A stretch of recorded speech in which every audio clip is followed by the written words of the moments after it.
Voltamos a apresentar Nossa Terra, Nossa Gente. A enxaqueca é uma doença hereditária. Isso quer dizer que fatores externos, como estresse e alimentação, são fatores deflagrantes e não a causa do problema. Mas como reconhecer se aquela dor de cabeça é uma crise de enxaqueca? Você fica sabendo na matéria a seguir. Acompanhe.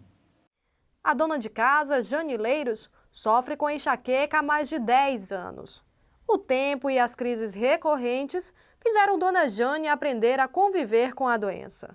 Na crise, eu tenho crise de passar por 24 horas em crise.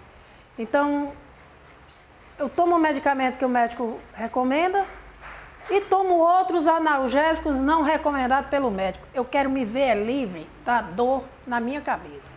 E com tanta agitação no dia a dia, é difícil perceber quando aquela dorzinha é uma simples dor de cabeça ou é uma crise de enxaqueca. A gente define a enxaqueca como uma dor de cabeça que se repete na vida da pessoa e que tem algumas características em comum. Primeira delas, a dor de cabeça da enxaqueca, em média, ela dura de 4 horas a 3 dias, em média. Segundo, a dor de cabeça ela tem duas das seguintes 4 características. Não precisa ter as 4, basta ter duas das seguintes 4. Quais são? A dor de cabeça é unilateral. E ela às vezes pode alternar, às vezes é a direita, às vezes é a esquerda, e às vezes ela pode começar bilateral e depois alternar, ficar mais à esquerda, mais à direita. A segunda, a dor de cabeça lateja. Às vezes ela não começa latejando, começa tipo um peso, uma pressão, e com o passar do tempo ela passa então a latejar. A dor de cabeça da enxaqueca ela é sempre moderada a forte. Ela nunca é uma dor de cabeça levezinha, ela é sempre moderada a forte. Ela pode até começar leve, e frequentemente ela começa leve, a não ser que a pessoa já acorde com a dor. Ela frequentemente começa leve e vai aumentando, aumentando, aumentando, até ficar uma dor de cabeça muito forte. E a quarta característica, a dor de cabeça da enxaqueca, ela sempre piora com esforços. Então, a dor de cabeça da enxaqueca tem que ter duas dessas 4 características.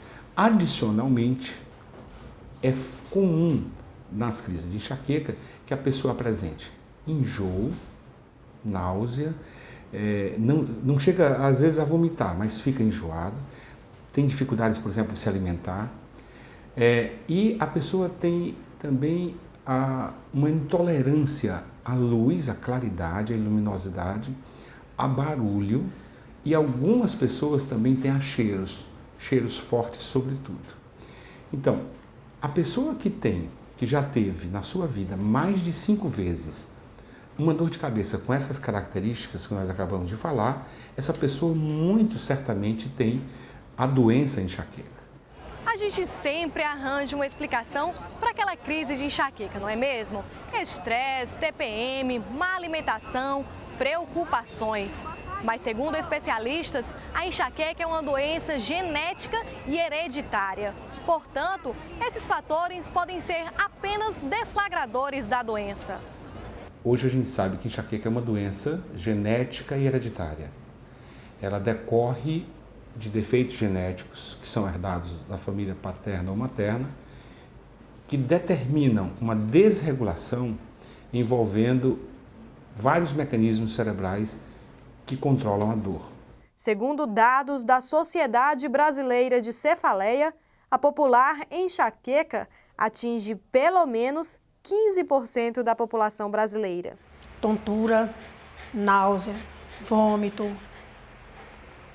Muitas vezes o comportamento muda, eu fico um pouco agressiva por conta da forte dor na cabeça. Metade dos pacientes com dor de cabeça faz uso da automedicação. Segundo esse neurocirurgião, isso é muito ruim, pois ao contrário de outras doenças, a enxaqueca, por exemplo, pode se prolongar com o uso abusivo de analgésicos. Muitas pessoas recorrem a analgésico de forma abusiva e tomam remédios todos os dias, com frequência. O meu recorde foi um paciente que chegou a mim, ele tomava 30 comprimidos por dia. Essa prática ela é danosa em qualquer área da medicina, mas na enxaqueca em especial, ela é extremamente danosa pelo fato de que ela produz a cronificação da enxaqueca. Que tem enxaqueca, elas devem perceber que elas não podem tomar um analgésico mais do que 3 vezes na semana, e não tomar mais do que 2 ou 3 comprimidos. Então, isso é uma coisa extremamente importante que todos saibam. Já começo tomando de 2 comprimidos, né?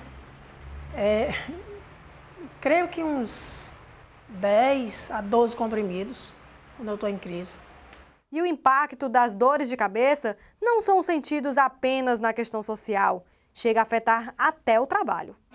Impede de trabalhar, impede... o comportamento em casa muda, as pessoas do meu convívio têm que saber quando eu amanheço o dia ou simplesmente estou com enxaqueca, porque a enxaqueca não tem uma hora específica. Então as pessoas têm que saber conviver comigo, porque não é aquela coisa de ficar acamada, é aquela coisa de ficar irritada. E quando eu estou com a enxaqueca forte, eu fico muito irritada. A pessoa que tem enxaqueca, ela pode estar às 10 da manhã completamente incapacitada de fazer qualquer coisa, mas ela toma um remédio, trata aquela crise e por volta de meio-dia, 1h da tarde, ela está normal, podendo fazer qualquer trabalho. E é difícil, às vezes, o chefe compreender que ela não veio de manhã porque ela estava com enxaqueca e ela veio à tarde porque ela está sem enxaqueca. O que muitos não sabem é que essa doença tem tratamento. Essa é a boa notícia. As pessoas têm que compreender que a enxaqueca é uma doença. A enxaqueca é uma doença biológica que independe de comida, de bebida, de quaisquer outros tipos de alimento, de menstruação, de qualquer outra coisa. É uma doença biológica que a medicina hoje compreende muito bem. Cerca de 80% das pessoas que têm enxaqueca, elas podem melhorar muito a frequência e intensidade e até o impacto das crises nas suas vidas fazendo um tratamento. Um tratamento à base de remédios com um neurologista. E no terceiro e último bloco do programa de hoje, você acompanha uma matéria sobre as dificuldades de inserção dos portadores de deficiência física no mercado de trabalho. Estamos apresentando Nossa Terra, Nossa Gente. Moderno Centro de Oftalmologia. Exames e diagnósticos de doenças oculares. Cirurgias de catarata por facoemulsificação segura e rápida recuperação. Referência na atenção aos portadores de glaucoma. Rede Bioclínica. Em Fortaleza, no Conjunto José Walter e em Messejana. E ainda, no Eusébio, Maranguape e Maracanaú, você tem uma bioclínica perto de você. Rede Bioclínica, referência em glaucoma e catarata. PABX 3033 2323. Lutar pela garantia de saúde ocular para todos e no combate ao glaucoma. Por qualificação urbana. Mobilizar para a cidadania. Capacitar o ser humano por uma sociedade justa para que todos possam ver um mundo melhor. Instituto Olhar. Avenida João Araújo Lima, 811 Altos, Conjunto José Walter. Fone 3291-3576. Para se construir uma cidade acessível, arborizada, com mobilidade, segurança e verdadeiramente bela, é preciso informação confiável e completa. Revista Cidade. Comunicação feita por quem pensa e trabalha por Fortaleza. Venha para esse time. www.institutodacidade.org.br